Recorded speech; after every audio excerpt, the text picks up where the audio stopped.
ನಮಸ್ಕಾರ ಎಲ್ರಿಗೂ, ಹೇಗಿದ್ದೀರಾ? ನಾನು ನಿಮ್ಮ ಸುಜಾತ ಮಲ್ನಾಡ್. ನಾನಿವತ್ತು ಮಲೆನಾಡಿನ ವಿಶೇಷ ಒಂದು ದೋಸೆನ ಮಾಡಿ ತೋರಿಸೋಣ ಅಂದ್ಕೊಂಡಿದ್ದೀನಿ. ಇದು ತುಂಬ ಆರೋಗ್ಯಪೂರ್ಣವಾಗಿ ಕೂಡ ಇರುತ್ತೆ. ಹಾಗಾಗಿ ಈ ದೋಸೆಯ ರೆಸಿಪಿನ ನಿಮ್ಮ ಜೊತೆ ಹಂಚ್ಕೊಳ್ಳೋಣ ಅಂದ್ಕೊಂಡಿದ್ದೀನಿ. ಹಾಗಾದರೆ ಈ ದೋಸೆ ಮಾಡೋದಕ್ಕೆ ಏನೇನು ಬೇಕು ಅಂತ ನೋಡ್ಕೊಂಬರೋಣ ಬನ್ನಿ. ಮೊದಲಿಗೆ ಈ ಬಾಳೆಕಾಯಿ ದೋಸೆ ಮಾಡೋದಕ್ಕೆ ಅಕ್ಕಿ ನೆನೆಸಿಟ್ಕೋಬೇಕು.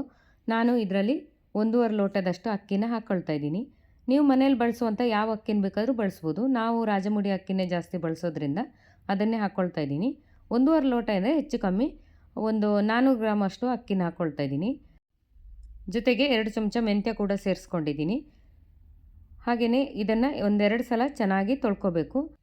ಆಮೇಲೆ 3ರಿಂದ 4 ಗಂಟೆ ಕಾಲ ಆದರೂ ಇದನ್ನು ನೆನೆಯೋದಕ್ಕೆ ಬಿಟ್ಟುಬಿಡಬೇಕು. ನೋಡಿ, ಇವಾಗ ಅಕ್ಕಿ ತುಂಬ ಚೆನ್ನಾಗಿ ನೆಂದಿದೆ. ನಂತರ ಇದಕ್ಕೆ ಬಾಳೆಕಾಯಿ ಬೇಕಾಗುತ್ತಲ್ಲ, ನಾನಿಲ್ಲಿ 1.5 ಬಾಳೆಕಾಯಿನ ತಗೊಂಡಿದ್ದೀನಿ. ಜಾಸ್ತಿ ಅಂದರೆ 1-2 ಹಾಕೋಬೋದು, ಅದಕ್ಕಿಂತ ತುಂಬ ಜಾಸ್ತಿ ಹಾಕ್ಕೊಳ್ಳೋದು ಬೇಡ. ಅಷ್ಟು ಅಕ್ಕಿಗೆ ಸರಿ ಹೊಂದುತ್ತೆ. ಹಾಗಾಗಿ 1.5 ಬಾಳೆಕಾಯಿನ ಹಾಕ್ಕೊಂಡಿದ್ದೀನಿ.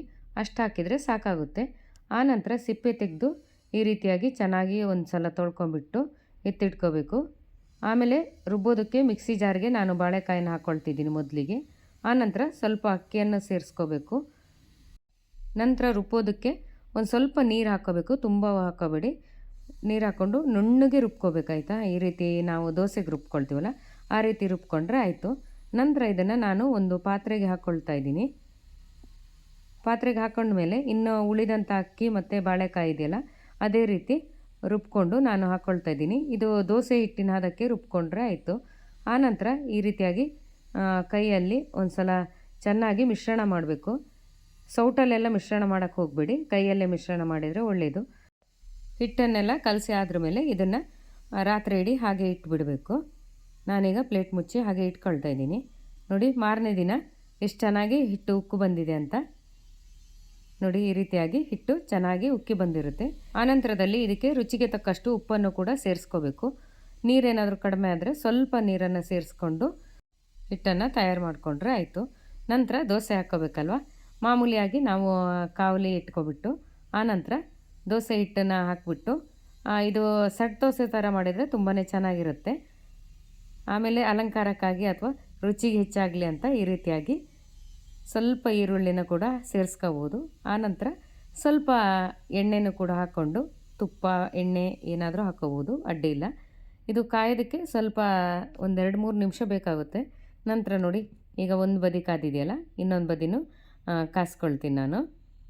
ತಿರ್ಸಾಕೊಂಡು ಈ ರೀತಿಯಾಗಿ ಕಾಸ್ಕೊಂಡ್ರೆ ಆಯಿತು. ಎಷ್ಟು ಚೆನ್ನಾಗಿ ಬಂದಿದೆ ನೋಡಿ ದೋಸೆ. ಇದು ತುಂಬ ಆರೋಗ್ಯಪೂರ್ಣವಾದ ದೋಸೆ, ಹಾಗಾಗಿ ತುಂಬ ರುಚಿ ಕೂಡ ಇರುತ್ತೆ. ಹಾಗೆಯೇ ಉಳಿದಂಥ ದೋಸೆನೂ ಕೂಡ ನಾನು ಅದೇ ರೀತಿ ಹಾಕ್ಕೊಳ್ತಾ ಇದ್ದೀನಿ.